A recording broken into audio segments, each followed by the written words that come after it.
The Galactic Defense Academy's training gymnasium fell silent, as Instructor Zexhai clicked his mandibles in what most species recognized as anticipation.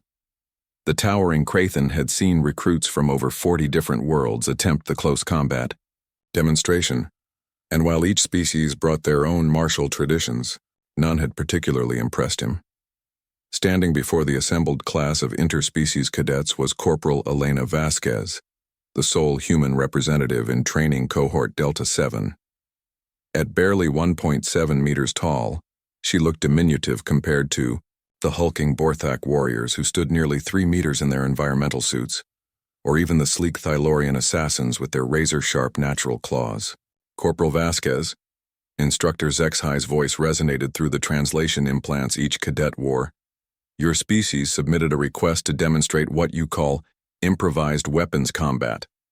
The Academy Board was curious about this concept.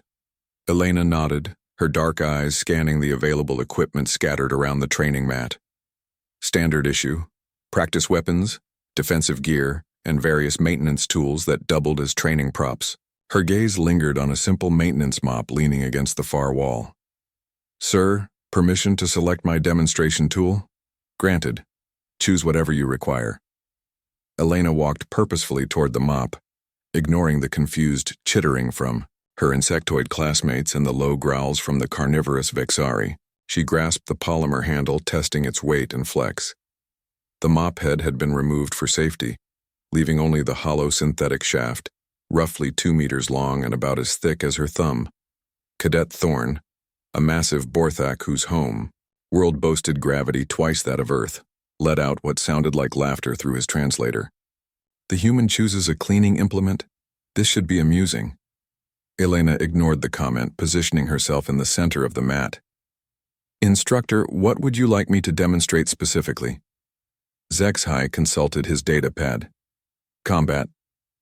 Effectiveness against multiple opponents using non-standard weaponry. Your human military attaché claims your species has particular expertise in this area. Understood, sir. The instructor activated several combat drones, their sleek forms hovering at Elena's eye level.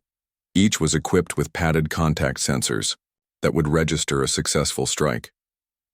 These drones will simulate enemy combatants. Standard Academy protocol calls for disabling 3 units within a 2-minute time frame using your chosen implement. Elena tested her grip on the mop handle one final time, then without warning brought it down sharply across her raised knee. The crack echoed through the gymnasium like a gunshot. Half the assembled cadets flinched. The mop handle had snapped, cleanly, leaving Elena holding 2-meter-long staves, each with a jagged, splintered end. What is the human doing?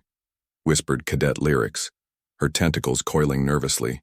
Instructor Zexhai's compound eyes fixed on Elena with new interest. Ingenious. Creating multiple weapons from a single tool. Begin demonstration. The first drone swooped toward Elena's left side. Instead of the careful, measured movements typical of Academy-trained combat styles, Elena exploded into motion. She pivoted low, the left-hand stave sweeping upward to catch the drone's sensor array while simultaneously driving the right-hand piece forward like a spear, its splintered end catching the second drone as it attempted a flanking maneuver. 2 units disabled in 4 seconds. The third drone, programmed with more advanced evasion protocols, darted erratically above Elena's head. She didn't hesitate.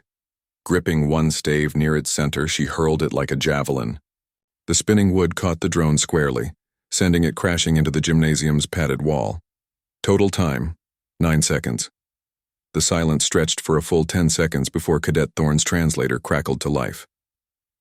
How did the human predict the drone movement so accurately? Elena straightened, still holding her remaining weapon. We call it reading the room, Thorn. Every opponent has tells, even machines. The first drone favored its left maneuvering thruster. The second, one had a slight delay in its recognition software, and the third, she shrugged. Sometimes you just throw something really hard at the problem until it goes away. Instructor Zexhai approached, his mandibles clicking rapidly in what Elena had learned was the Krathen equivalent of applause. Remarkable. Most Academy combat doctrines emphasize weapon preservation and precise minimal force application. Your approach is chaotic, Elena suggested. Effective, Zexhai corrected. Tell me, Corporal, is this representative of human combat methodology? Elena considered the question. Sir, humans have been fighting with improvised weapons for about as long as we've existed. Sticks, stones, farm tools, furniture, vehicle parts. We've learned that any object can become a weapon if you're creative enough and desperate enough. Sometimes breaking something makes it more dangerous, not less. She held up the remaining stave, its splintered end catching the gymnasium's overhead lighting.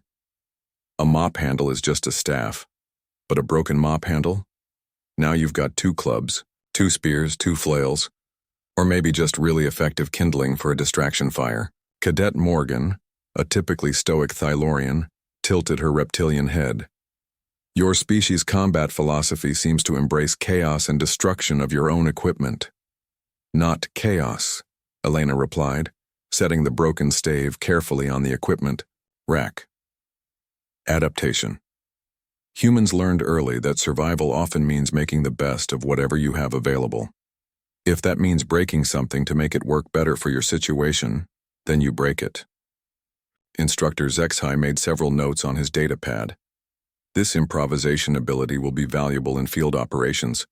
Most species struggle to adapt when their standard equipment fails or is unavailable. Elena nodded. Sir, if I may, this is just basic human problem solving. My grandmother used to say, if something's worth doing, it's worth doing with whatever junk you have lying around.